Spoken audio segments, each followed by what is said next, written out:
न लेकर 14 तारीख में सरकार यह स्कीम लेकर आई। लगातार युवाओं में जोश, रोष और आक्रोश, तोड़फोड़ भी हुई, आगजनी भी हुई, लेकिन हर आदमी की तरफ एक ही चीज गई, भाई बिना कोई तोड़फोड़ करे विरोध प्रदर्शन करना सबका है, कर सकता है।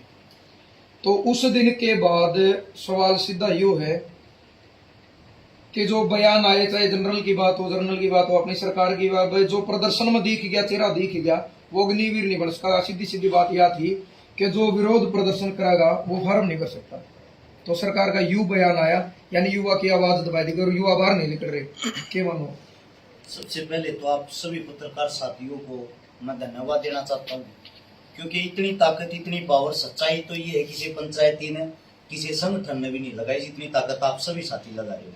आप सभी साथियों को इस चीज के लिए भाई हाथ जोड़ के धन्यवाद है। दूसरी बात ये है, जितनी जो भी गोदी मीडिया, बड़े चैनल हैं, वे सब इन चीजों को कवरेज नहीं करते। आप एक किसान पुत्र होने के नाते, एक लोकल मीडिया होने के नाते, आप सबके चैनल के माध्यम से आज एक बात बताना चाहता हूँ। मारे बच्चे, मारे भाई, चाहे उनके 100 सब्सक्राइब हो, चाहे उनका छोटा चैनल हो, चाहे उनका बड़ा चैनल हो, अपने बच्चों को, अपने भाइयों को सबसे ज्यादा तो भाई इज्जत दो, इनका मान सम्मान करो। अपनी जेब में तेल लगा के आगे पीछे घूमने लग रहे हैं, आंदोलन फैल हो या आंदोलन पास हो, इन बेचारा ना तो नौकरी लागना, ना इन्हें कुछ मिलना, ये थारे लिए सेवा कर रहे हैं। अब बात आती मुद्दे की, जो आपने कहा कि जो नौजवान साथी थे वो शहरों में दिखाई दिए, उसमें आगजनी हुई, तोड़ फोड़ हुई या कुछ भी हुआ, ऐसा है। ये जो विरोध था तोड़ को लेके या अग्निपथ को लेके, जितने युवा सब समझ चुके हैं कि ये चीज, ये जो नया कानून लेके आई हमारे लिए खतरनाक है। लेकिन दुख इस बात का है, आजकल के जो युवा हैं वे उस टाइम जोश में, आक्रोश में आके उन्होंने तोड़फोड़ की या उन्होंने जो कुछ भी किया, जब सरकार ने उनको चेताया है, सरकार ने उनको डराया, सरकार की छोटी सी धमकी से वे चुप हो गया, अपने घरों में बैठ गए। मैं उन सभी छोटे मोटे, छोटे बड़े, जितने जो भी मेरे साथी, मेरे भाई, उन सब से एक बात पूछना चाहता हूँ। यह जो लड़ाई लड़ रहे हैं, इस आंदोलन को लड़ रहे हैं, इस आंदोलन को लड़ने से ना तो हर्ष छिकारा को कोई फायदा होना, ना इन पत्रकार साथियों को कोई फायदा होना, ना किसी खाप के बुजुर्गों को कोई फायदा होना, क्योंकि हमारी नौकरी की उम्र नहीं है, नौकरी की उम्र आप लोगों की। और आप लोग बताते हुए भी शर्म आती है मुझे। मैंने कम से कम 50 वीडियो देख ली। दब के हमारे बच्चे हरिद्वार नहाने के लिए जा रहे हैं, दब के हमारे बच्चे वहां पे लड़ाई झगड़े कर रहे, जिनकी वीडियो आने लग रही, वहां आप लोगों को केस लगते, वो केस तो जायज है। और जो केस आप अपने हकों के लिए लड़वा सकते थे वो आपके लिए नाजायज है। मतलब हरियाणा के अंदर इतने बुजदिल इंसान हो गए क्या, इतने बुजदिल युवा हो गए। मैं आप सभी साथियों से एक बात पूछना चाहता हूं, जब आप देश सेवा करने जाते हो, वहां गोलियां चलती, गोलियों का सामना करना पड़ता है। यहां आप छोटे मोटे केस से डर के वहां देश सेवा आप लोग कैसे कर लेते? मुझे तो लगता नहीं भैया आप लोग देश सेवा कर लेते। आपके बुजुर्ग, आज जो खा पंचायत हुई लिजवाना गांव के अंदर, आगे से पीछे तक हम देख रहे थे, सिर्फ सफेद कपड़े वाले हमारे बुजुर्ग दिखाई दे रहे थे। या हमारे नौजवानों की अगर बात करें तो नौजवान या तो पत्रकार साथी दिखाई दे रहे थे, या 10-20 जो हमारे वर्ग के भाई हैं वे साथी दिखाई दे रहे थे। ये हमारे देश का दुर्भाग्य है। आप एक अच्छाई और सच्चाई के रास्ते पर जब चलते हो, सोशल मीडिया पे जब लाइव आते हो या सोशल मीडिया पे वीडियो देखते हो, वहां अच्छी अच्छी कमेंट करते हो, आपके साथ है, आपके साथ है, वो साथ जमीनी स्तर पे तो कहीं दिखाई नहीं देता भाई। इस कानून से मैं आप सभी साथियों से एक बात पूछना चाहता हूं, हमारे को क्या फायदा होगा? कुछ भी नहीं। सरकार इतनी डरी हुई है, सरकार पिछले एक हफ्ते में 250 बैठक कर चुकी है, 250 बैठक कर चुकी है। कंटिन्यू पिछले 500 घंटे से अलग अलग जगह अलग अलग मीटिंगें चल रही हैं इसी तोड़ को लेके। सुप्रीम कोर्ट ने सख्त आदेश दे दिए हैं कि जो ये नया कानून आप लेके आए हो, इसकी जांच होगी पहले। आप ऐसे कैसे किसी भी कानून को पास कर सकते हो या लागू कर सकते हो? सुप्रीम कोर्ट आपके हक में, पत्रकार साथी आपके हक में, आपके बुजुर्ग आपके हक में, फिर भी आप लड़ाई नहीं लड़ रहे। ये मेरे हरियाणा का एक मत, मुझे शर्म आती बताते हुए भाई। हमारे हरियाणा के अंदर इतने संगठन, इतने ताकतवर, इतनी खापे, इतने अच्छे अच्छे इंसान हैं, फिर भी हमारे को हमारी एकता देखने को नहीं मिली। हम अब पंचायत के अंदर थे, वहां भी हमने देखा बहुत ही अच्छी पंचायत लजवाना गांव की। पहले तो मैं उस सरदारी को सैल्यूट करता हूं, आप लोगों ने इतना अच्छा खाने का, पीने का, बैठने का प्रबंध कर रखा था, सबको इतना मान सम्मान दिया, हमारे जैसे बच्चों को भी बोलने का मौका दिया। आप सभी का दिल की गहराई से धन्यवाद। लेकिन दुख एक बात का है, जब आप मुद्दे की बात पे करते हो, जो भी संगठनों के आदमी प्रधान, वे सिर्फ उस मुद्दे से आप लोगों को दूर ले जाके अपनी बातें रखने लग जाते। मैंने ये किया, मैंने वो किया, हमारे संगठन ने ये किया। मैं ये कहना चाहता हूं, मुद्दे के टाइम पे मुद्दे की बातें ही अच्छी लगती है। हम इकट्ठे हुए थे बच्चों के लिए, हम इकट्ठे हुए थे अग्निपथ को लिए लेके। हमने पैदल यात्रा इसलिए शुरू करी थी, अपने घरों से बच्चे निकले, बच्चों का डर दूर हो। लेकिन बच्चों का डर कहां दूर हो, कहीं भी नहीं। और आपके चैनल के माध्यम से सभी साथियों को एक बात और भी बताना चाहता हूं, ये मेरे तरफ से विचार है। पंचायत के अंदर शांतिपूर्वक तरीके से पंचायत की जो समाप्ति हुई वो इस चीज को लेके हुई है कि दोनों बच्चों को श्रद्धांजलि देनी थी। श्रद्धांजलि के साथ साथ सभी से एक उम्मीद करनी थी, तोड़ फोड़ ना करे। आप लोगों का जो आंदोलन है, जिस भी तरीके से नौजवान साथी जारी रखेंगे, आपके बुजुर्ग आपके साथ हैं। लेकिन नौजवान साथी बाहर तो निकले, अपने ही कुछ साथी सापला, आपको पता होगा, धरने पे बैठे हुए हैं। क्या कोई साथी उनको कवरेज कर रहा?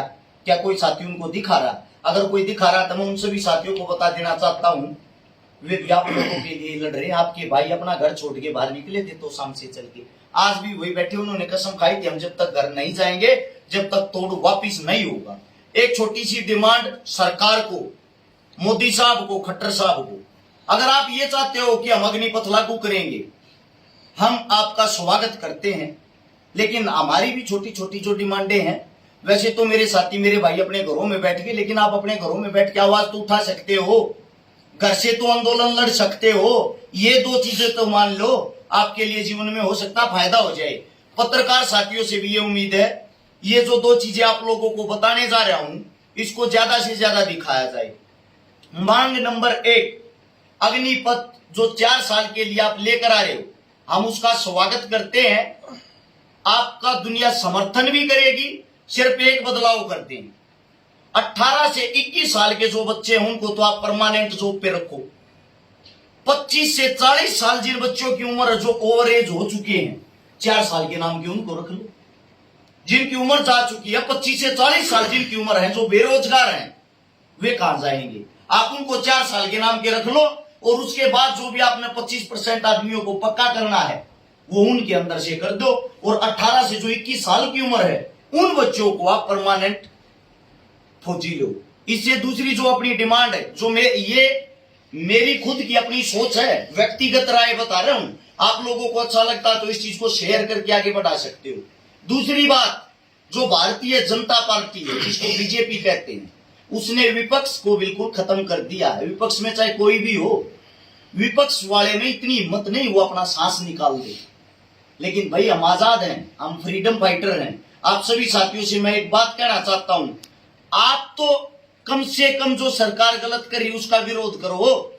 विपक्ष आप ही हो, कोई और नहीं है।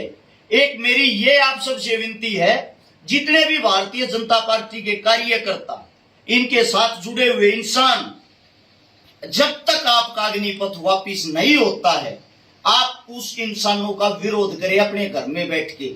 ना तो उनको कोई अपने घर में घुसने देगा, ना उनको कोई अपने गांव में घुसने देगा, ना उनको कोई अपने पास बैठाएगा, ना आप उनके पास जाओगे।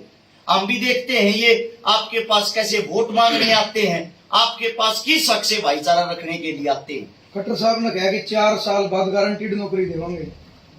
आप समझदार पत्रकार साथी हो मेरे, मैं आपको फॉलो भी करता हूं। मैं आपसे एक बात पूछना चाहता हूं भ्राता श्री, 4 साल के बाद खट्टर साहब की गारंटी कौन लेगा? कौन मोड़ मार के देगा कि दोबारा सीएम बनेगा? उनका कार्यकाल 2024 तक का है। अगर उसके बाद वो सीएम नहीं बने, क्या इस बात को लिख के दे सकते हैं? ये तो पहले भी आपके सामने है। एक बार चौटाला सरकार ने हरियाणा पुलिस में जब जवान लिए थे, जिस वक्त हुड्डा सरकार आई, सबसे पहले उन पर गाज गिरी, उनको बाहर निकाल दिया। फिर हुड्डा सरकार ने जो अब हरियाणा पुलिस में लिए थे, अब भारतीय जनता पार्टी की जो सरकार आई है उनको बाहर निकालने लग रही है, और निकाल भी दिया। अब आगे आने वाली जरूरी थोड़ी यही सरकार है, क्या पता कोई और सरकार आ जाए। कोई और सरकार जब आएगी, इन अग्निवीरों को बाहर निकाल दिया और ये बोल दिया जिन्होंने आपको लिख के दिया था वही नौकरी देंगे, उन्हीं के पास चले जाओ। फिर क्या करेंगे ये साथी? फिर भी आंदोलन करेंगे रोडा पे आकर। हम ये चाहते हैं कम से कम अपनी भूड, अपनी बेइज्जती कराने से पहले ही आंदोलन कर लो। तो एक और नहीं, जब शुरुआत में यू जो तोड़ है आया था और इसकी पोस्ट भी वायरल होने लग रही थी, तो कुछ साथियों ने पोस्ट डाल डाल के हमारे को बदनाम करने की भी बड़ी कोशिश करी है। कड़ा गए सोनू दलाल और सोनू वाली और भाई मैं क्यों नहीं दिखाते हैं, युवा साथियां साथ क्यों नहीं देते। लेकिन युवा साथी बिल्कुल भी मतलब वो नहीं है। पत्रकार तो रोडबाज भी हैं, लेकिन युवा साथियां तो आना चाहिए, वो पोस्ट गिरने वाले भी आने चाहिए ना। सच्चाई तो ये है, मैं आप सभी भाइयों को एक चीज के लिए सैल्यूट करता हूँ भाई, क्योंकि आप लोगों को सैल्यूट इसलिए करता हूँ, आपके पास भी दबाव आता होगा, जैसे मेरे पास, हमारे को भी धमकियां मिलती है, आपको भी गालियां मिलती है, हमारे को भी मिलती है, फिर भी आप निडर होकर डटे हुए हो। आपको ये भी पता है इसका अंजाम क्या होगा। अगर ये आंदोलन सफल हो गया तो हो सकता है आपको दो चार आदमी वाहवाही दे दे। अगर ये आंदोलन असफल हो गया, वही आदमी आपको गालियां भी देंगे, वही आदमी आपका विरोध भी करेंगे और साथ में आपको टैग भी करेंगे कि अब कहां चला गया पत्रकार साहब। लेकिन फिर भी आप बिना झुके बिना डरे इतने अच्छे तरीके से अपने हरियाणा की जो आपने आवाज बुलंद की, अपने युवाओं की आवाज बुलंद की है, अपने खाप पंचायतों के सरदारों की आवाज बुलंद की है, भाई साहब ये करना कोई छोटा काम नहीं है। आप सरकार के भी दुश्मन हो, आप पक्ष के भी दुश्मन हो, आप विपक्ष के भी दुश्मन हो, और फिर भी आप काम करते हो। आपकी सोच को सैल्यूट है। जिस तरीके से युवा आज घर न बैठे हैं, तो सरकार ने दबा दिए हुए हैं। सरकार ने वैकेंसी भी निकाल दी, उसका 4 महीने के अंदर अंदर ज्वाइनिंग भी हो जाएगी, तो यू लागू हो गया अगली बात। फिर किस तरीके का मतलब विरोध अपने आप रुकेगा फिर, तो अगर ज्वाइनिंग होगी तो। देखो बड़ी चीज ये है, आपकी बात जायज है, बच्चे फार्म भर भी रहे हैं। हम इस चीज का ये भी नहीं कहते किसी को कि हम किसी को रोकेंगे भैया फार्म ना भरो, क्योंकि नौकरियां पहले ही बहुत कम है। लेकिन मैं उन साथियों से एक बात पूछना चाहता हूँ, जिस गंद में आप कूद रहे हो, 4 साल के बाद आपको लात मार के जब बाहर निकाल लेंगे, उस वक्त आपके पास रास्ता क्या होगा? क्या 4 साल में जो आप कमा के लाओगे उसमें आपका जीवन पूरा हो जाएगा क्या? मैंने पहले भी बताई, मैं आज फिर बताना चाहता हूं। एक गौर से इस बात को सुनना, 30,000 रुपए सरकार पर मंथ आपको तनख्वाह देगी। कैश 21,000, कैश 21,000, 9,000 रुपये कटेंगे, 10 मान लो 10 कटेंगे, 20,000 बच गए। 20,000 में गए दलाल भाई, आपको भी पता है 10,000 रुपए पर्सनल आदमी का खर्चा हो जाए महीने में। नौकरी लगने के बाद 100 भी बढ़ जाए, 10,000 का खर्चा परिवार का भी हो जाए। उसकी जेब में 1 रुपये बच्चे, वे 10 जो कटल ना करें। उसने नौकरी करी 12 चौक 48 महीने। 48 महीने में उस इंसान ने रुपये कमाए 4,80,000। जब वो 4,80,000 रुपये कमाओगा तो आप क्या सोचते हो घर लेके आएगा? वो बिल्कुल नहीं लेके आएगा। क्यों नहीं लेके आएगा? क्योंकि उस टाइम पे चमचागिरी और ज्यादा बढ़ जाएगी। वो सरकार की चमचागिरी करेगा, अपने नेता की चमचागिरी करेगा, अपने अफसर की। पता क्यों? उसको उन 25% वालों में पक्का होना है। पक्का होने के लिए वो रिश्वत देगा, पक्का होने के लिए वो उनका चमचा बनेगा, वो देश का सिपाही नहीं बनेगा। जो 75% घर आओगे, कहीं ना कहीं एक चीज पक्की होगी, जो 75 घर आएंगे, समाज में ताने दिए जाओगे कि तेरे अंदर काबिलियत नहीं थी, तू 25 में जाओ है, तो फौजी नहीं कहूंगे। ये 100% बात है, उनको ताने मिलेंगे। इतना अच्छा होता तो तू तेरी गिनती 25% में होती। और ये बात सत्यता, ये बात उनको फेस भी करनी पड़ेगी, उनको उस टाइम पे फील भी होगी। लेकिन उनके पास उस टाइम कोई ऑप्शन नहीं होगा। फिर आप जैसे हमारे जैसे पता है क्या कहेंगे? तुम्हारे लिए लड़ रहे थे तब कहां थे भाई? तब तो तुम चूड़िया पहन के अपने घरों में बैठ गए। कई कोचिंग सेंटर भी ऐसे जिन्होंने इतना दबाव डाल दिया है, जो सरकार के साथ डायरेक्ट संबंध बनाते हैं, सरकार की थाली में खाते हैं।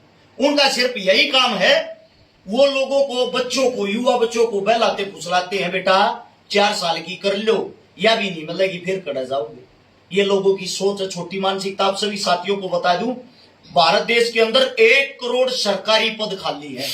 जो 1 करोड़ सरकारी पद खाली हैं, उनके लिए आप लोग हर साल फार्म भरते हो। आपके फार्मों से ही जो भर्तियां कैंसिल कर देते हैं, ये भर्ती आएगी नहीं, फार्म भरती है फिर उसमें कैंसिल करते हैं।